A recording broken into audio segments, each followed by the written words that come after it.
Boa noite a todos e a todas, sejam todos bem-vindos. Nós estamos dando continuidade às comemorações dos 40 anos da Associação de Capoeira Movimentos. Nessa segunda etapa das lives, nós estamos fazendo lives com o corpo docente da Movimentos, assuntos específicos escolhidos pelos convidados, e hoje nós temos a grata satisfação de estarmos aqui com o mestre Marcelo Bolha. Vou ler o currículo do mestre aqui, e aí passa a palavra para o nosso anfitrião, mestre Parada. Bom, mestre Marcelo é santista, Marcelo César de Almeida, conhecido na capoeira como Marcelo Bolha, formado pela Associação de Capoeira Movimentos, do nosso querido mestre Fábio Parada. Iniciou a capoeira aos 9 anos de idade. Aos 25, por contingências da vida, foi para os Estados Unidos, onde também trabalhou com capoeira. Aos 28 anos, retornou ao Brasil e, aos 35, mudou-se para Santa Catarina, onde ele está erradicado até hoje, trabalhando como estivador.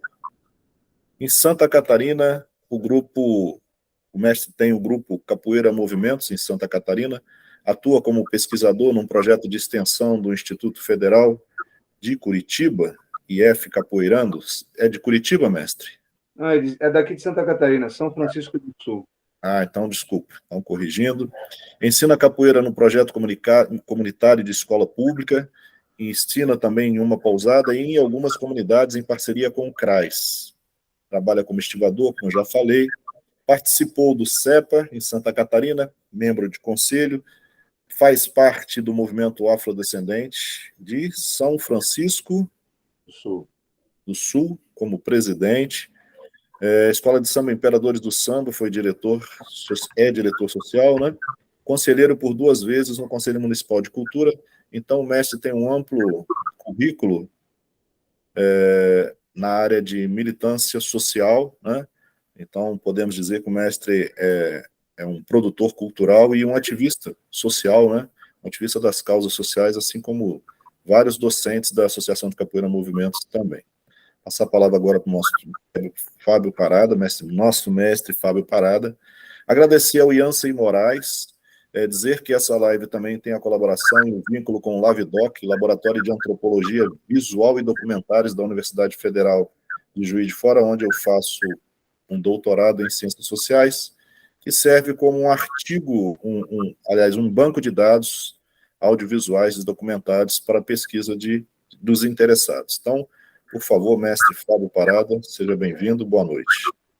Boa noite a todos, boa noite ao amigo Jefferson, ao amigo Marcelo, irmão de roda, irmão da vida, que é o mais importante, né? E hoje, mais uma vez, falando sobre a capoeira, uma coisa que a gente é apaixonado, e quando a gente fala da capoeira, estamos celebrando a vida, né? E quando a gente fala da capoeira, passa um filme, e é inevitável ir lá atrás, né, fazer uma retrospectiva do quanto foi importante a capoeira nas nossas vidas. Então, muito obrigado ao Marcelo, meu primo, de sangue, de luta, e obrigado pela disponibilidade do tempo, né? E vamos com tudo. Obrigado ao Jefferson aí. Acho que é só nós que estamos presentes, né? Outros que virão. Então, boa live aí, Marcelo. Fica à vontade, tá? Obrigado. Salve, mestre. Muito obrigado. Só dizer que o nosso intuito aqui é fazer um arquivo audiovisual, será elevado para o nosso canal no YouTube, Capoeira Movimentos 40 anos. Então, a ideia é deixar o material gravado para as futuras gerações, as nossas gerações, estarmos sempre nos atualizando. É um momento de confraternização, onde nós nos encontramos reunidos, mas também de produção do conhecimento. Então, boa noite, mestre Marcelo Bolha, seja muito bem-vindo. Abrir aqui o microfone. Então, muito boa noite a todos. Queria agradecer ao Jefferson, queria agradecer ao meu mestre. E essa iniciativa eu entendo que é muito legal, né? E que esse material possa servir como fonte de pesquisa, como registro do que a gente vem fazendo há muito tempo, e do que a gente pensa do nosso ponto de vista das coisas, e assim por diante. Então, eu queria começar dizendo o que eu vou fazer nessa live, o que a gente pensou em fazer, né? Muito legal, porque tanto o mestre como o Jefferson, desde o início, deram total liberdade para a gente escolher o assunto e também o caminho a tomar, né? E como hoje, dentro da sociedade, né, até por causa desses movimentos políticos que aconteceram agora nos últimos 4 anos, a sociedade se polarizou de uma forma muito grande, uma polaridade muito grande, né? Então eu decidi buscar uma narrativa da única, digamos assim, a única fonte histórica que é tida como oficial, né? Quando se faz pesquisa histórica, que são documentos oficiais, que são leis, né? Então, a lei, ela, digamos assim, você pode até contestar que você não gosta dela ou não concorda, mas você não pode contestar o fato da lei, que é um documento que foi produzido pelo Estado, né? Então, por que eu decidi, escolhi, né, ir pelo caminho da lei? Decidi ir pelo caminho da lei porque as narrativas, os contextos das falas, digamos assim, as verdades, né, que são colocadas dentro dos grupos sociais, elas estou dizendo que elas são, estou dizendo que elas podem ser mudadas ao longo do tempo, ao longo dos anos, digamos assim, para benefício de um determinado grupo, né? Então, digamos que o grupo de capoeira Movimentos, né, a gente não tem uma memória muito clara de alguma coisa dos anos 80, e dentro do nosso grupo a gente tem uma narrativa de que o Parada voltou do Japão em novembro, né, de quando ele viajou. Estou dando só um exemplo. E essa narrativa, se todos nós ali começarmos a concordar que ele voltou em novembro, ele voltou em novembro, né? E quem é que vai contestar, digamos assim, essa narrativa que foi criada dentro da Movimentos, né? Então, a história, as narrativas e a própria história, ela, às vezes, ela muda no decorrer do tempo, porque no decorrer do tempo aparece uma outra fonte histórica, né, que acaba mudando digamos, aquele fato que era contado daquela forma. Então, eu vou me ater aí aos fatos das leis, né, e alguns conhecimentos históricos que até hoje não foram mais contestados. Para falar da sociedade, da capoeira, né? E como que isso vai influenciar a capoeira? Aí a gente vai entender e a gente daí dar o nosso tempero, né? De como que essas leis e esses fatos históricos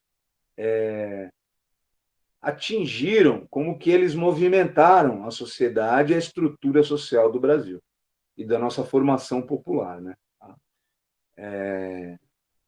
Eu espero que não seja muita presunção minha, né? Tentar fazer uma linha do tempo, mas vou tentar um recorte temporal, fazer uma linha do tempo com esses fatos, né? E tenho certeza que posso cometer alguns erros. Tenho aqui o Jefferson, tem 38 faculdades, né?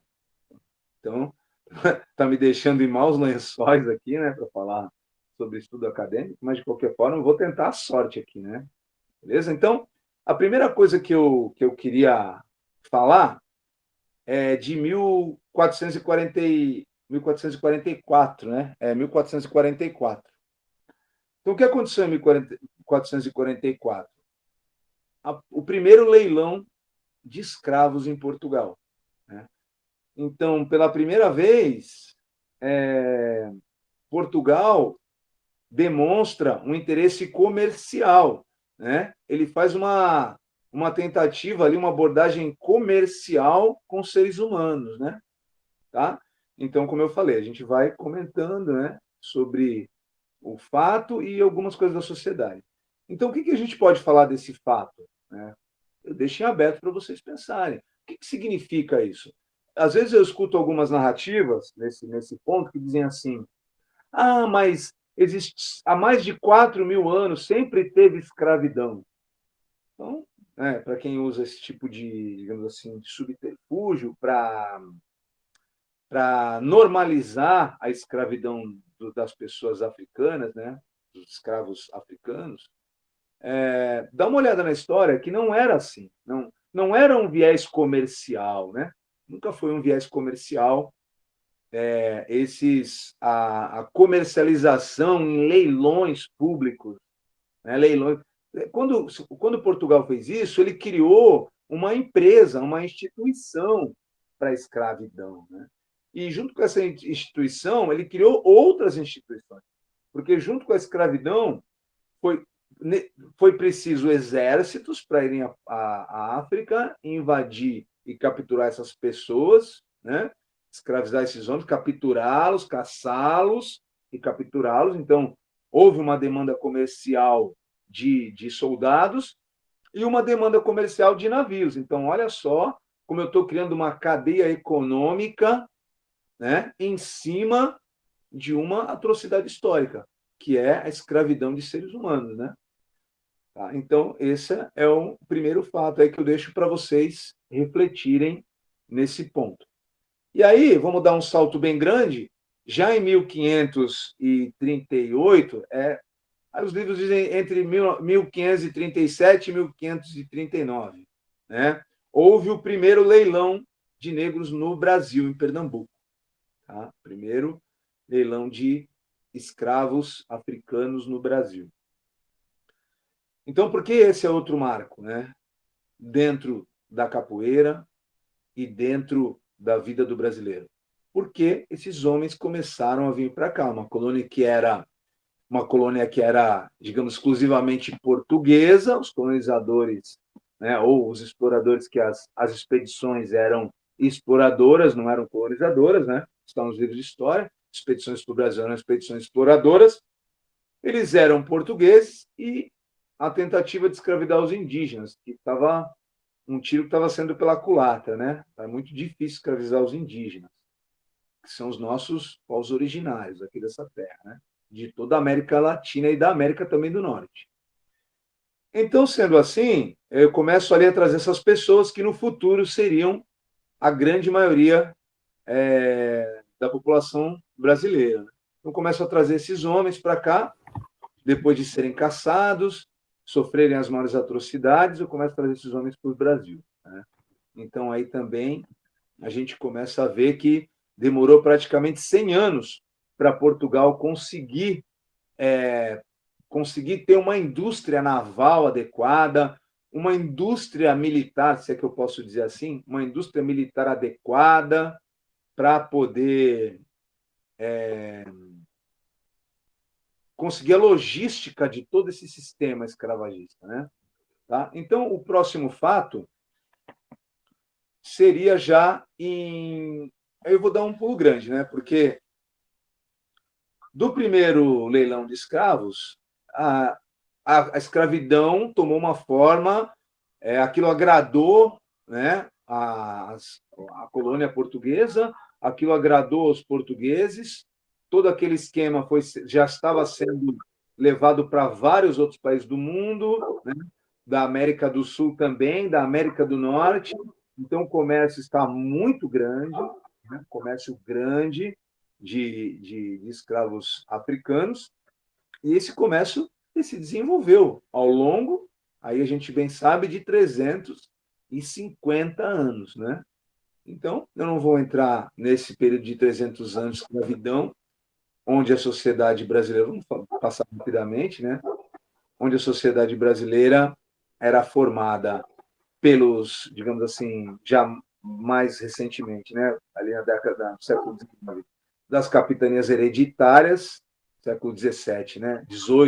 Século XVIII e XVII, das capitanias hereditárias, né? E as capitanias hereditárias precisavam de, como o nome já diz, de hereditariedade de filhos, né? E assim foi a miscigenação no Brasil, né? Porque as mulheres europeias não queriam vir para o Brasil, né? As mulheres da Europa não queriam, porque era um país, tinha um risco vir para o Brasil, né? Um lugar hostil, tinham alguns indígenas muito violentos aqui, até canibais também, né? né, na costa do Brasil toda, do Rio de Janeiro até Pernambuco tinha índios canibais também. Então, as mulheres europeias não queriam vir, as mulheres brancas não queriam vir. E assim aconteceu a nossa miscigenação, pela necessidade da hereditariedade. Então, vou dar um pulo aqui para 1831, né, porque a gente vai começar a falar da libertação dessas pessoas. Né? Eu podia ficar aqui falando bom tempo sobre todas as atrocidades que aconteceram na senzala, mas vamos deixar isso para uma próxima live. Vamos falar da formação da sociedade. Então, eu pulo para 1831, quando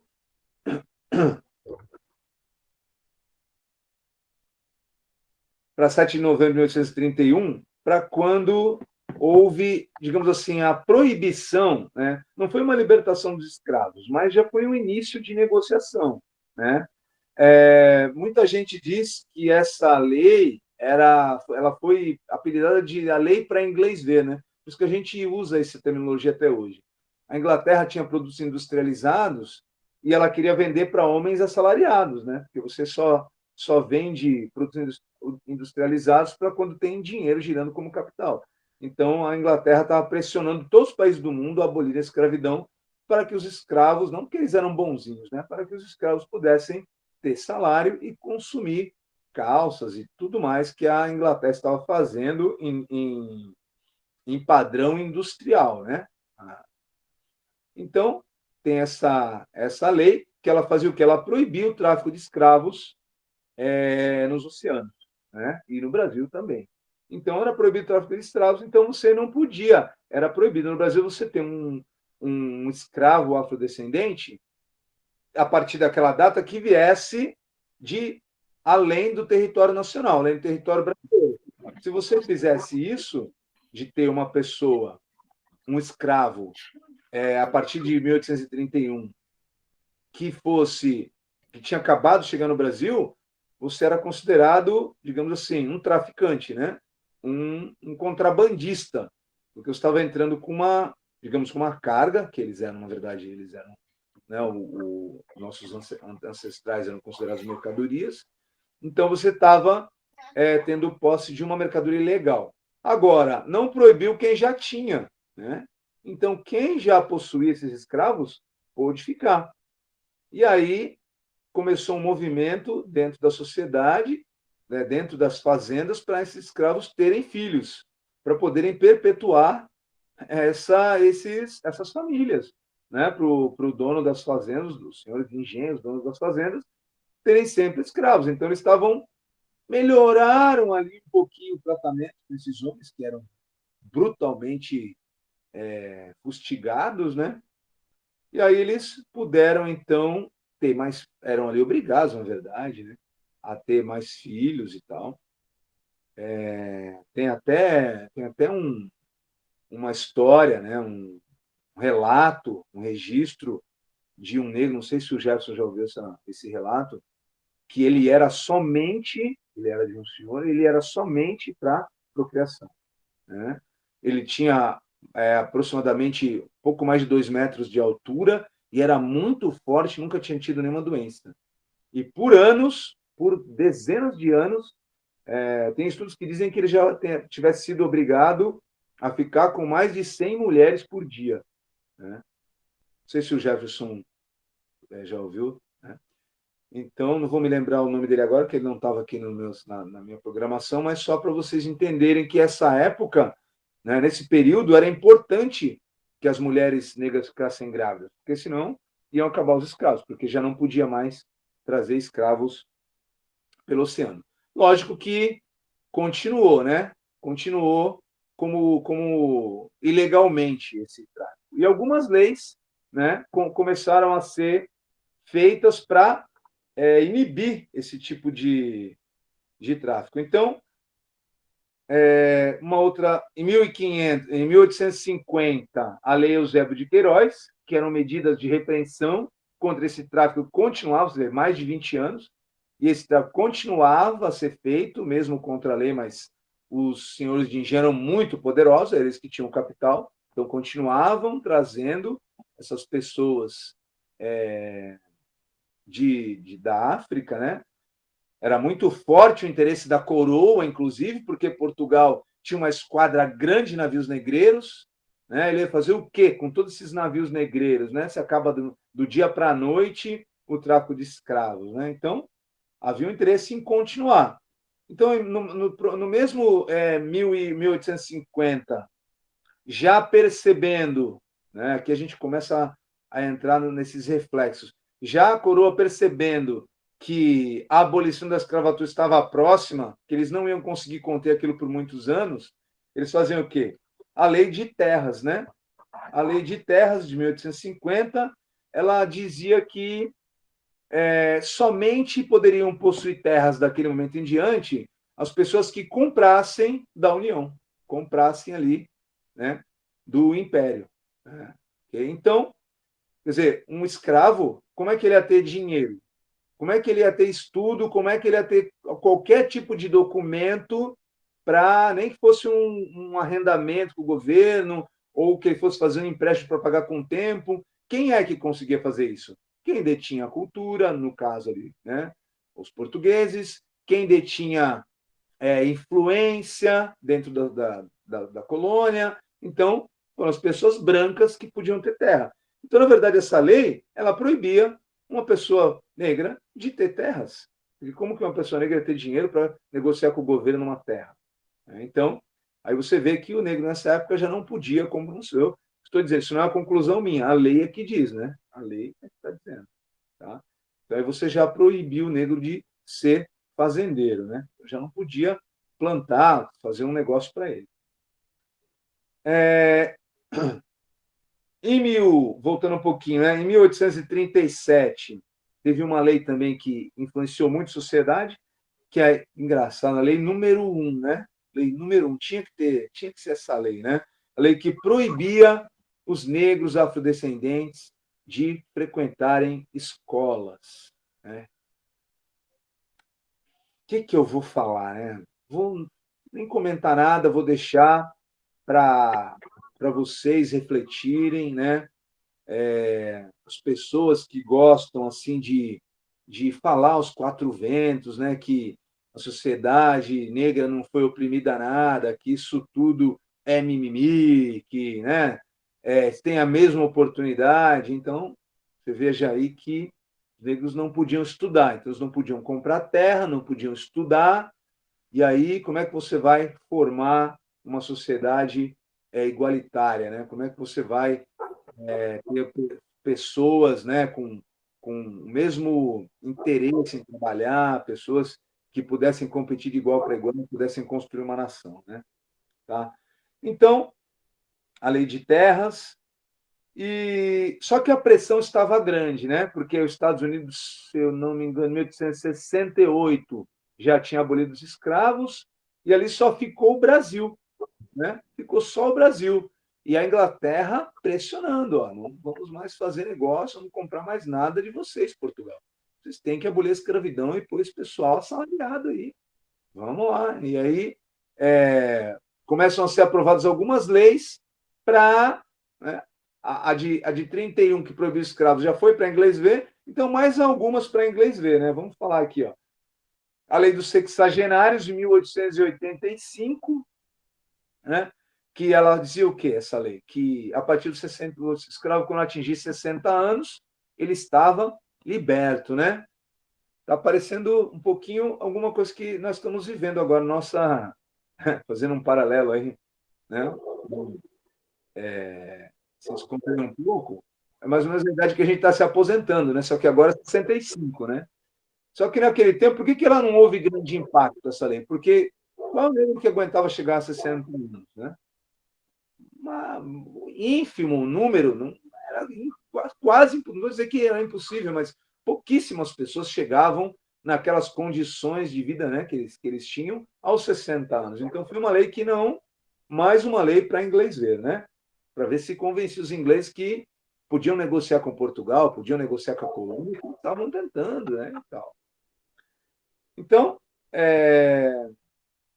em 1885, teve a lei do ventre livre também, né? A lei do ventre livre, coloquei aqui já. Vou ver aqui nos meus. Bom, Marcelo, nas minhas anotações. Oi, Parada. posso fazer um adendo aí nesse. Acho que seria legal. Posso. Por favor. Por Então, favor. você falou na lei do ventre livre, cabe uma reflexão aí, né? Sim. Quando eu tenho oportunidade de falar, inclusive na escola, eu faço a seguinte reflexão: onde é que o negro nasceu? Na lei do ventre livre. Nasceu na senzala. Onde é que ele foi criado? Na senzala. Provavelmente ele vai morrer na senzala. Aí a gente pergunta, que lei é essa, né? Exatamente. Aí vem o sexagenário, né? A gente sabe que o negro não chegava nem a 30 anos, a princípio, de sol a sol, né? Aí volta a reflexão, batendo nessa tecla. Ele nasceu aonde?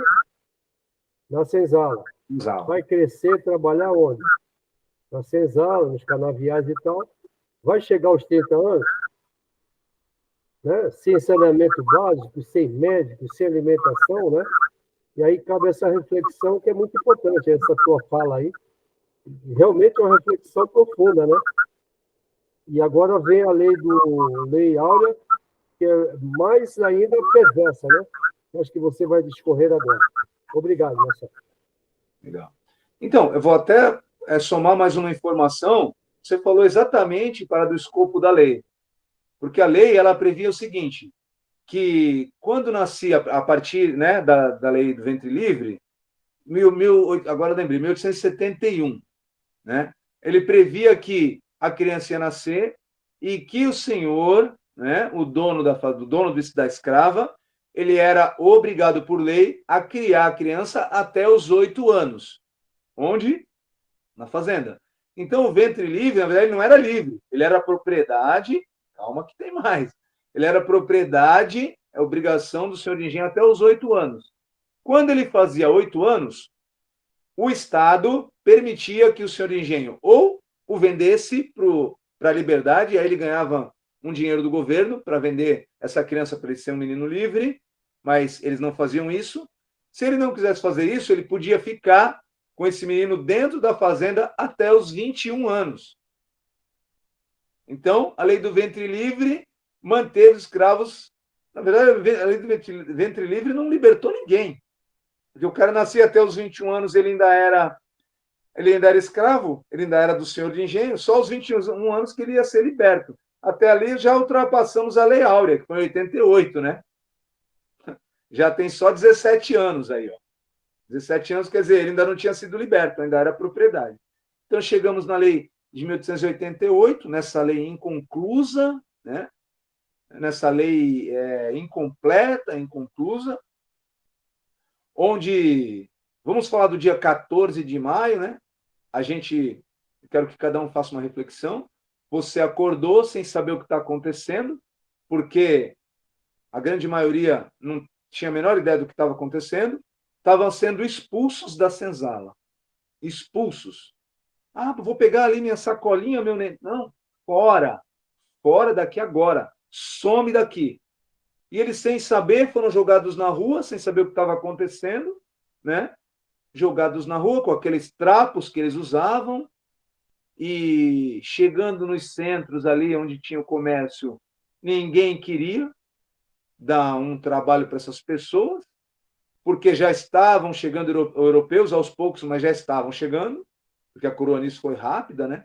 Ela já começou a trazer europeus já nessa época, ainda não tinham sido aprovadas ainda as leis, mas algumas leis que eu vou falar já, mas os europeus já estavam chegando para trabalhar nas padarias, nas sapatarias, nas pequenas indústrias, nos comércios, e as pessoas que tinham sido libertas, né?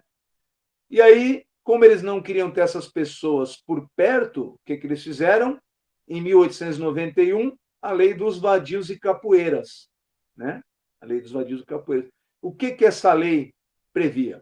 Qualquer pessoa que estivesse andando na rua que não tivesse trabalho ou que tivesse habilidades físicas estava na lei. Habilidades físicas corporais, né, para luta ou malabarismos, era preso.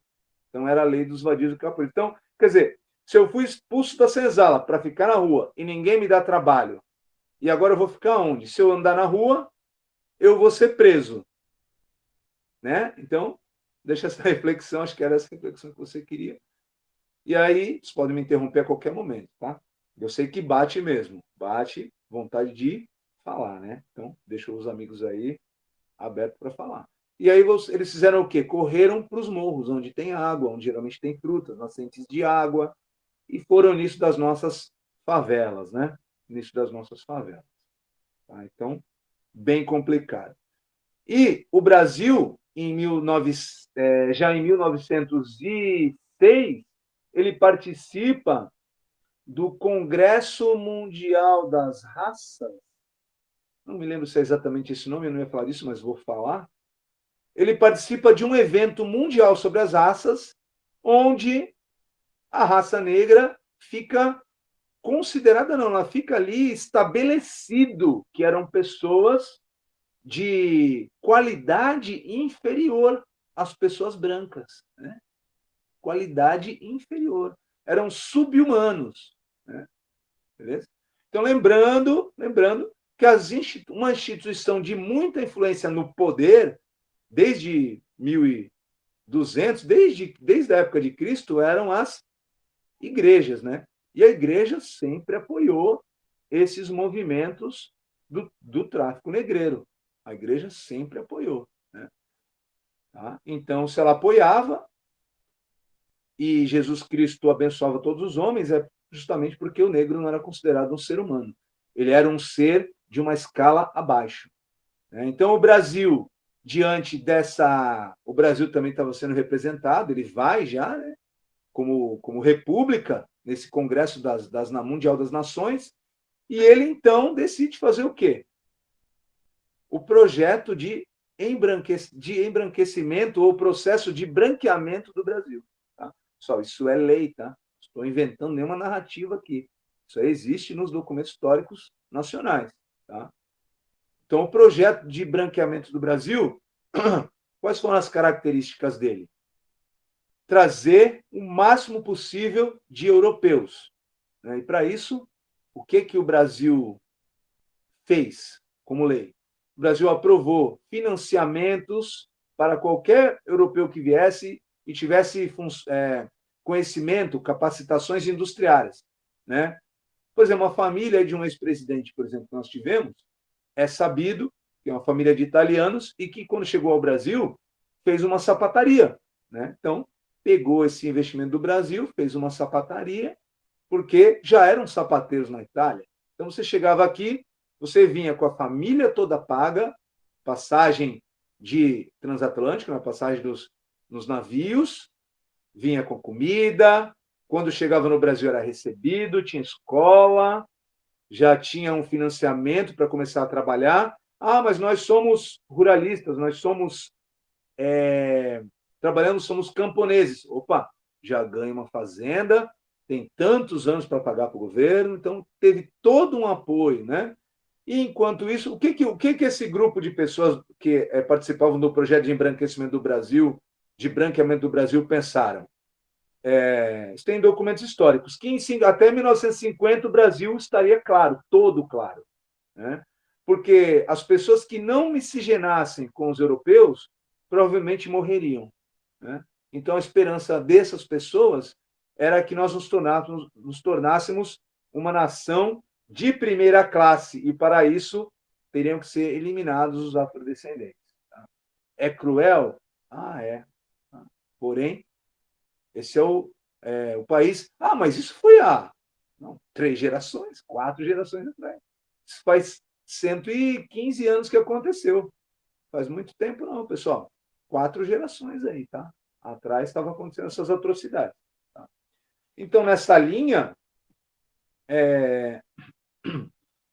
a gente começa a falar dessa sociedade mais moderna. Né? Então, lembrando que quem deteve o poder de troca com o Estado, sempre foi o agronegócio, né? A cana-de-açúcar era o quê? Agronegócio. E hoje, né, até hoje, apesar de ser a minoria, talvez 3% da população brasileira, eles são 70% da bancada de deputados. A bancada ruralista, 70% dos nossos, digamos, políticos são ruralistas, né? Então, será que a nossa sociedade é representada? Se 70% dos nossos políticos que estão hoje em Brasília são 3% da população, são ruralistas? Então, são coisas que a gente tem que refletir, né? E, digamos assim, em que momento que a gente tenta, né, talvez, pensar numa sociedade mais justa? Com o Roberto Freire, né, que ele começa a pensar numa educação dentro de um pensamento social. Ele dizia que a pessoa não tinha que aprender a história, ela tinha que aprender a história de como a família dela se desenvolveu ali no trabalho. Ela tinha que aprender a ler dentro do documento do sítio, do registro da terra, para ela poder ter outras terras e tal. Então, ele já propunha um ensino local da pessoa, onde ela, né, um letramento rural, um letramento dentro das comunidades pobres, né? E por que esse homem foi tão importante? Ele é tão atacado aqui dentro do Brasil, Roberto Freire, né? Mas não adianta. Existe curso, tem um curso hoje na faculdade de Harvard, um doutorado que é sobre o Roberto Freire. Então, o Roberto Freire não estudou, isso é um jargão que eu já vi em alguns lugares, eu vou falar, né? Ele não estudou em Harvard, mas Harvard estuda o ensino de Roberto Freire. Desculpa, Paulo Desculpa, Freire. Né? Paulo Freire. Né? Eu estou pensando já numa outra pessoa aqui, o Paulo Freire. Quer falar mais alguma coisa, Jefferson? Pode falar, por favor. Não, mestre. Depois eu faço uma observação aqui, um exemplo aqui da cidade, só. Depois. Se for pertinente agora, quiser falar, pode falar. É sobre aquela lei que o senhor falou que o escravo poderia comprar a sua liberdade, né? Aqui nós tivemos um caso de uma escrava chamada Rosa Cabinda. E aqui na cidade, o maior escravocrata que teve aqui, o maior proprietário de negros escravizados aqui era o Henrique Alfeld, né? E ela pertencia ao Henrique Alfeld. Então, em 1871, ela adquiriu o direito de comprar a sua liberdade e ele não queria vender, mesmo ela amparada por lei. Ela teve que ir na justiça e somente 3 anos depois, em 1873, ela, depois de uma batalha judicial, ela conseguiu comprar a sua liberdade. O ano passado, ou o ano retrasado, salvo engano, aqui na prefeitura de Juiz de Fora, tem uma medalha que se chama Medalha Henrique Alfeld. E queriam conceder essa medalha Henrique Alfeld a quem? A Rosa Cabinda. Aí você já viu que deu uma confusão, né? Porque como que você vai condecorar em memória Rosa Cabinda com uma medalha do seu algoz, né?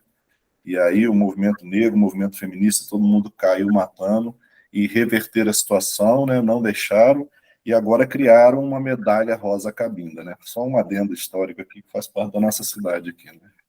Muito legal. E ela era de Juiz de Fora mesmo? Aí na região. E ela de Juiz de Fora. A principal avenida aqui, o calçadão nosso, chama Alfeld, né? Rua Alfeld, em homenagem ao Henrique Alfeld, né? E a família Alfeld. O nome já é bem gringo, né? Alfred. Muito bem. Então é isso aí. Então, retomando aqui, né? Então tivemos aí o Paulo Freire, que influenciou na sociedade com a educação, né? E só que até 1950 nós não tínhamos negros nas escolas, era muito difícil o negro estudar, né? Muito difícil.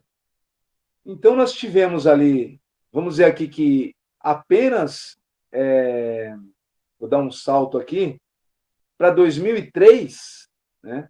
2003, que a Lei 10.639, ela chega, né, no Brasil, fazendo a obrigatoriedade do ensino da história e da cultura afrodescendente no Brasil, nas escolas, todas as escolas, né? Então, essa lei, ela vem... Por quê? Porque, até então, a narrativa era do posicionamento todo branco. Os livros de história foram escritos por quem? Portugueses, ou traduzidos de outro. Digamos que tinha sido escrito por um italiano, mas foi traduzido por um português. E na tradução você sempre traduz e interpreta, né? Então, todo o ensino ele estava cercado pela influência do europeu, né? E aí eu deixo para a reflexão de vocês, será que é confiável? Né? Será que é confiável um europeu escrever sobre escravidão, sobre o ponto de vista dele, da escravidão? Né? É o que ele vê como escravidão, né? Ele vê, tá? A Igreja Católica também, né? Que é um dos grandes, o Mosteiro de São Bento, né? O Mosteiro de São Bento foi um dos últimos lugares que tinham grandes, como é que eu vou dizer isso, né? Criadores, vou dizer assim mesmo, de escravos, né?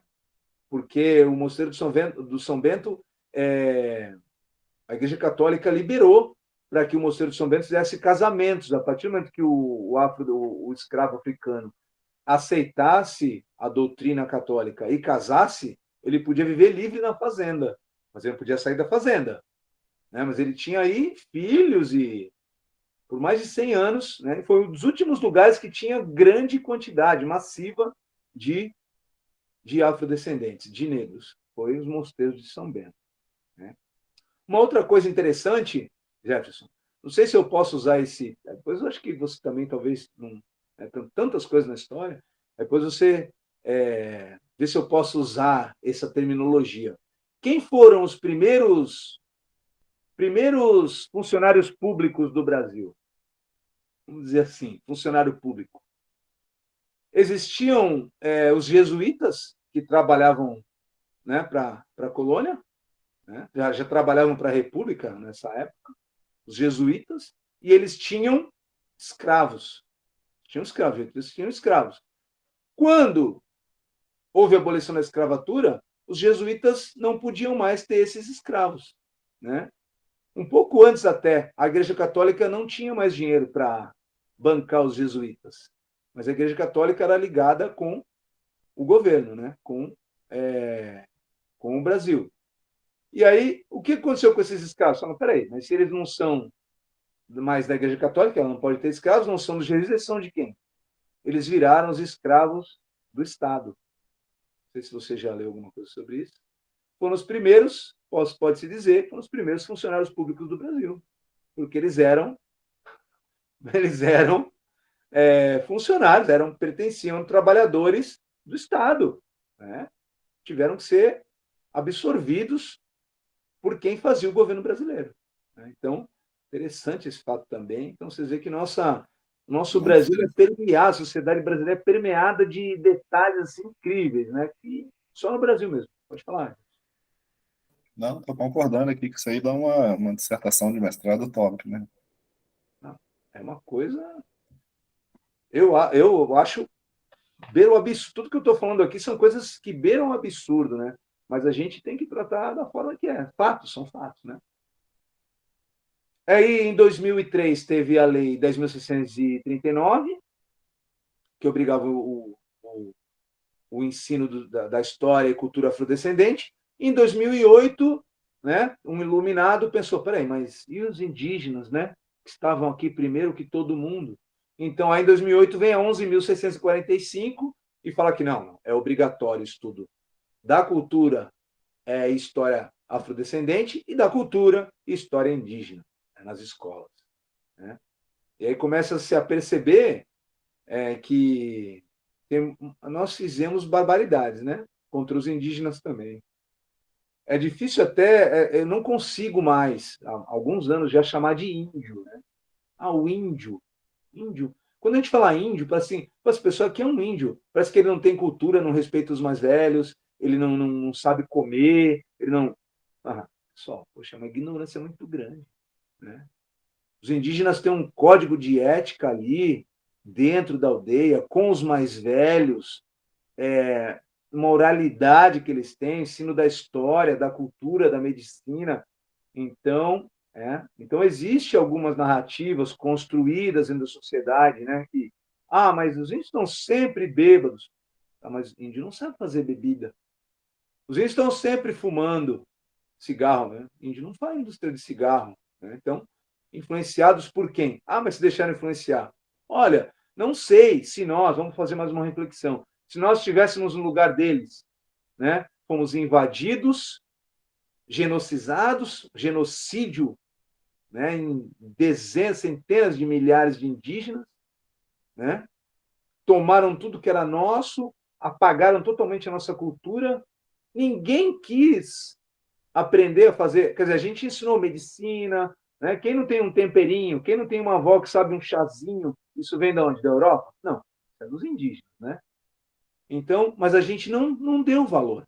A gente não colocou, a gente não usa a camiseta deles, né? A gente não quis, a gente quis usar a roupa do europeu. A gente preferiu ser uma cópia de quem? Da Europa. A gente não quis ter valores dos nossos indígenas, né? E hoje a gente está... Qual é a palavra mais que se fala hoje na sociedade? Do mundo inteiro, né? Ah, as indústrias têm que ser... Como que é aquela palavra da ecologia? Sustentável, né? Quem é mais sustentável que o indígena, né? Ele não muda nada.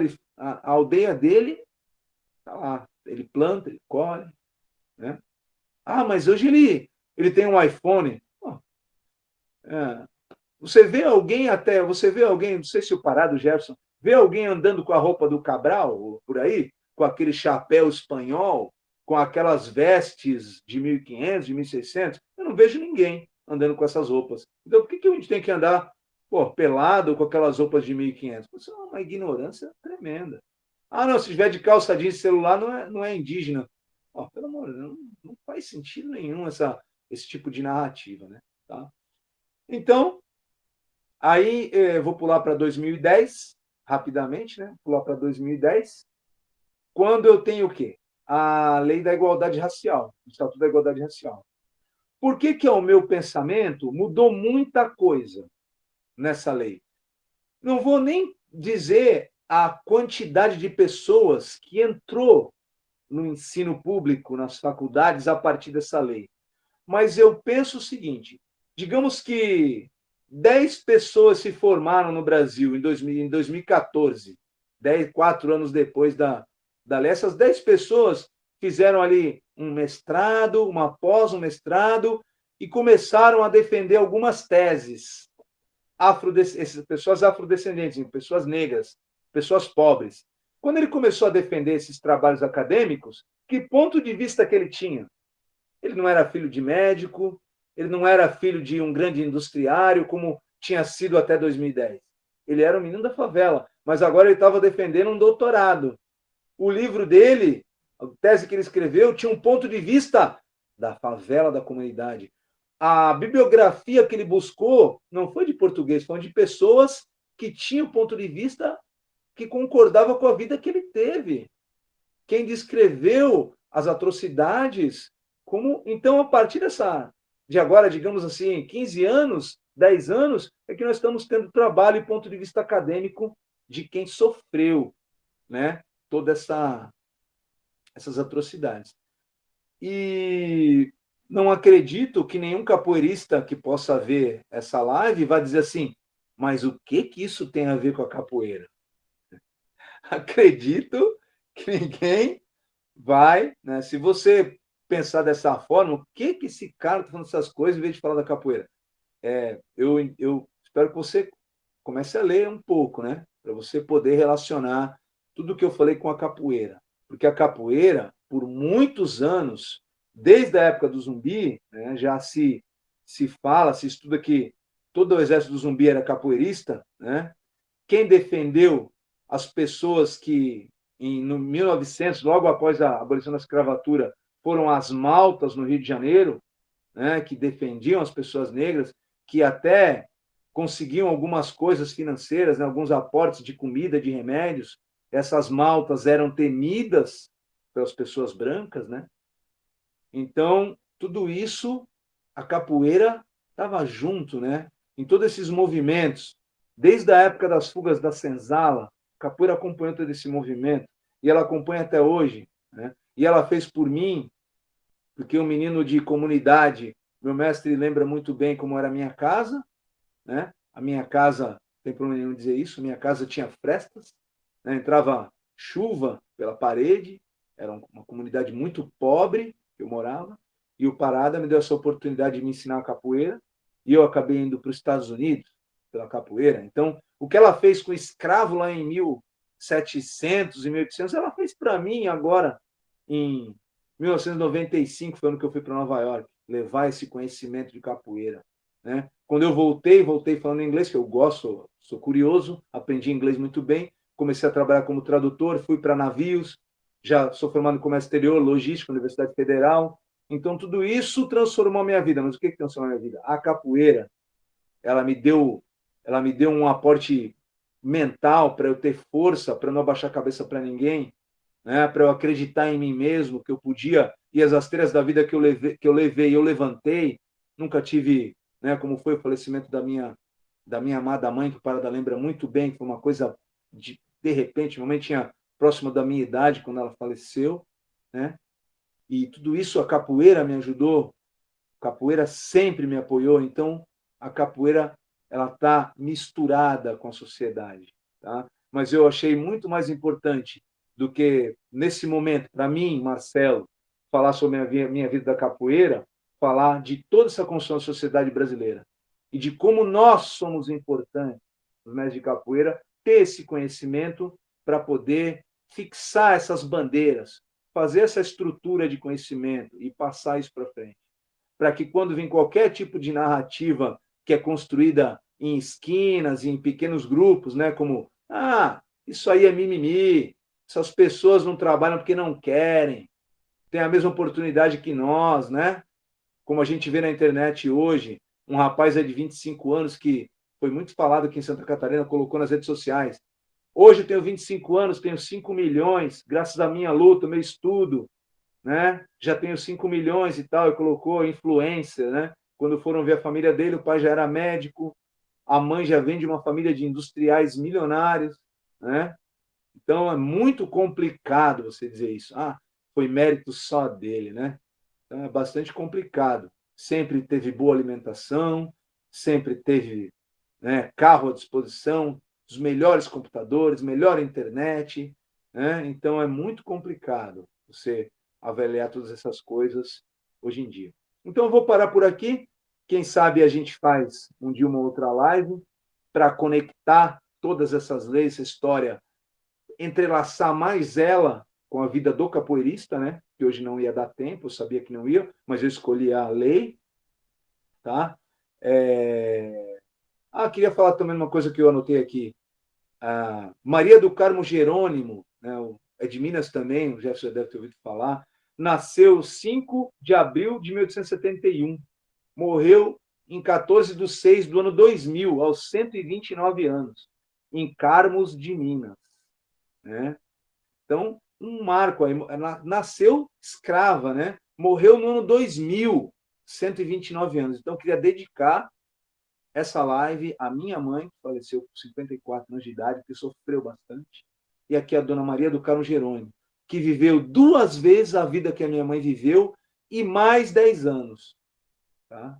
Então, essa guerreira aqui, dona Maria do Carmo Jerônimo, muito axé para minha mãe, axé o mestre Parada, axé o Jefferson, axé capoeira, axé os afrodescendentes, axé os indígenas, axé o povo brasileiro. Muito obrigado. Salve, salve. Muito bom.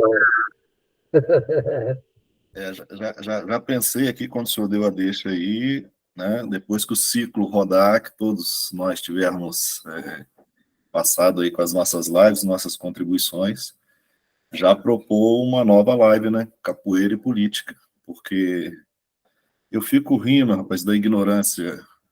É quando você vê, por exemplo, o Mestre Nenê na Praça da República, ele canta muitas ladainhas falando da atual situação política brasileira, e nos comentários as pessoas ficam falando, eu fico triste de ver capoeira e política não se mistura. Como não se mistura? Quem fala um negócio desse não sabe o que está falando, não conhece as histórias que o senhor contou aí, não conhece as histórias das maltas, né? As maltas que se dividiam em Lagoas e Guaiamuns, que apoiavam a República, outros a monarquia, não conhece a participação dos negros escravizados na Guerra do Paraguai, e por aí vai, né? Então, muito interessante, né? Com certeza, tem uma pauta muito boa aí, uma demanda muito boa para uma próxima live, né? Vou agradecer ao senhor, né? Acho que foi excepcional. Eu tive um probleminha aqui, eu acho que causado por mim mesmo. Eu fui apertar o FN e o insert ali para dar um print, apertei o F12. Aí eu mesmo desliguei a minha internet aqui, fiquei desesperado. O Luan me mandou descer para o quarto dele aqui para conectar no cabo. Mas depois que eu fui ver aqui agora, eu fiz besteira. Eu apertei a tecla errada ali, mas está gravada, porque na hora que eu fui voltar, estava falando lá que a reunião já estava sendo gravada. Então, muito obrigado, parabéns pela live, assuntos importantíssimos, né? Principalmente para o senhor que está mergulhado nesse universo aí, das questões sociais, das questões raciais, nessas discussões, né? Parabéns. Essa palavra para o nosso mestre Fábio Parada. Bom, primeiro, parabéns aí, Marcelo. É um assunto mesmo que acho que vai ter umas 5, 6 lives só para a gente estar trocando essa ideia, né? Que é importante essa reflexão, né? Alguns pontos de vista, e é bom a gente sempre comentar, porque cada dia que passa, eu tenho uma experiência, por exemplo, com indígena, não muito boa, né? E eu tenho experiência de fazer apresentações de capoeira, e quem me convidou chega e falou, pô, pensei que era negro, mestre de capoeira, né? Lá atrás, como faixa preta de karatê, em apresentações de karatê, o cara falou, pô, pensei que tu era japonês. Então, tem umas coisas que te deixa meio, né, cara, atordoado, né? Mas eu acho que a gente tem que ter essa tranquilidade, né? E buscar sempre o conhecimento, para a gente ter a tranquilidade de passar as pessoas que são ignorantes nesses assuntos, né? Para a gente estar com essa missão. Que nem agora eu estou num lugar que é indiano, né? É engraçado, né? E volta e meia ela me pergunta as coisas. Até mesmo nossa, né? Por incrível que pareça, assim, eu vou aproveitar o ensejo no final. Teve um dia que ela me perguntou o que era viado. Olha só que coisa, né? Uma criança chamar outra de viado, ela não sabia bem o que era, né? E para eu explicar? Aí fiz uma negativa, fiz um rolê e passei a bola para minha mulher, que minha mulher acompanha, né? Aí ela foi para uma sala lá com ela e falou, ó, segura aí a missão que eu estou dando aula, vai lá, entendeu? Então, acho que esse conhecimento, esse bate-papo que você, com muita propriedade, teceu assim, né, as passagens, né? Eu acho que é legal, sim, para a gente fazer uma reflexão e vai juntando, né, a história e as coisas que estão acontecendo, né, e que aconteceram com Bimba, depois aconteceu com Pastinha. Eu acho que tem tudo a ver, né? E com alguns mestres que a gente viu aí jogado à margem, né? E se a gente fizer uma retrospectiva, uma reflexão, tem a ver com essa história, né? Então, acho que é um assunto muito pertinente mesmo, e muitas vezes a gente não gosta de tocar nessas feridas, né? Mas é importantíssimo até na hora de cantar. Tem uma música que eu sempre canto aqui na minha senzalinha, e às vezes eu nem consigo terminar, né? Porque meu bisavô foi escravo, né? O meu avô, ele pegou o finalzinho, mãe da minha mãe, da sua avó, né? E quando eu canto, meu bisavô me falou que no tempo da escravidão, né? Então você faz uma retrospectiva que a tua mãe te falou a respeito, que ela não conheceu, mas sabia da história, né? Então isso faz arrepiar, e a capoeira é importantíssimo, né? E é legal, daqui um pouco a gente vai fazer 5 anos de capoeira, a gente poder ainda se emocionar, né? E poder questionar e poder aprender, isso é incrível, não tem preço, né? Então, eu agradeço a você aí pelo tema, pela aula, e obrigado ao Jefferson, contramestre Paradinha. no caminho de semestre, né? Vixe, tá tinindo. Então, estamos juntos e daqui a um pouco a gente programa a próxima. Aquele abraço a todos. Obrigado. Muito bom, muito bom. Salve, salve. Obrigado Salve. aí. Valeu. É isso aí, mestre. Um abraço. A todos. Valeu.